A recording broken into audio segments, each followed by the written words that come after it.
తెలంగాణ రాష్ట్ర అసెంబ్లీలో BRS party ఎమ్మెల్యేలు అలాగే కాంగ్రెస్ పార్టీ ఎమ్మెల్యేలు మంత్రుల మధ్య మాటల యుద్ధం నడుస్తుంది. ప్రాజెక్టులను కేఆర్ఎంబీకి అప్పగిస్తుంది అంటూ బీఆర్ఎస్ పార్టీ ఎమ్మెల్యేలు కాంగ్రెస్ పార్టీ ప్రభుత్వంపై విమర్శలు చేస్తున్నారు.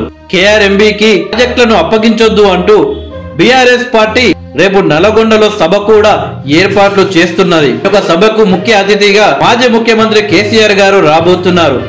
ఇదే అంశంపై మాట్లాడిన మాజీ మంత్రి హరీష్ రావుకు స్ట్రాంగ్ కౌంటర్ ఇచ్చారు తెలంగాణ రాష్ట్ర ముఖ్యమంత్రి రేవంత్ రెడ్డి గారు. ఈరోజు తెలంగాణ అసెంబ్లీలో చరిత్రలో కీలక ఘట్టం. దక్షిణ తెలంగాణ ప్రధమైన కృష్ణా జలాలపై అసెంబ్లీలో ప్రజా ప్రభుత్వం చర్చ పెట్టింది. ప్రాజెక్టులను కేఆర్ఎంబీకి అప్పగించేది లేదని అసెంబ్లీలో తీర్మానం పెట్టింది ప్రజా ప్రభుత్వం.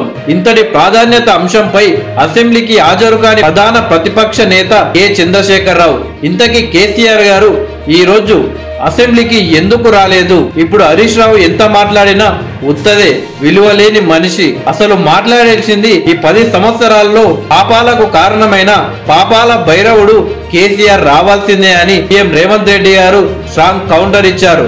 ఇక ప్రాజెక్టును కేఆర్ఎంబీకి అప్పగించేది లేదు అని ప్రభుత్వం నిర్ణయం తీసుకుంది. కేసీఆర్ స్వాగతించినట్ట స్వాగతించనట్ట. ఇంతకీ కేఆర్ఎంబీకి ప్రాజెక్టులను అప్పగించొద్దు అని తెలంగాణ ప్రభుత్వం నిర్ణయం తీసుకుంది. ఇంతకీ బీఆర్ఎస్ పార్టీ ఆలోచన ఏంది? ప్రాజెక్టులను అప్పగించాలా అప్పగించొద్దా? కేసీఆర్ స్వాగతిస్తున్నాడా లేదా అనేది అసెంబ్లీకి వచ్చి చెప్పాలి అని రేవంత్ రెడ్డి గారు అనడం జరిగింది. ఒకవేళ ప్రాజెక్టులను కేఆర్ఎంబీకి తెలంగాణ రాష్ట్ర ప్రభుత్వం అప్పగించట్లేదు అని తీర్మానం చేసిన కారణంగానే అసెంబ్లీకి కేసీఆర్ రాలేదా అంటే ఈ యొక్క నిర్ణయాన్ని కేసీఆర్ గారు వ్యతిరేకిస్తున్నారా అని రేవంత్ రెడ్డి గారు ప్రశ్నించారు. ఒకనాడు ఎంపీగా భిక్ష పెట్టిన ఉమ్మడి మహబూబ్ నగర్ జిల్లా ప్రయోజనాలే పట్టని చంద్రశేఖరరావుకు తెలంగాణ ప్రయోజనాలు పడతాయా అని సీఎం రేవంత్ రెడ్డి గారు విమర్శించారు.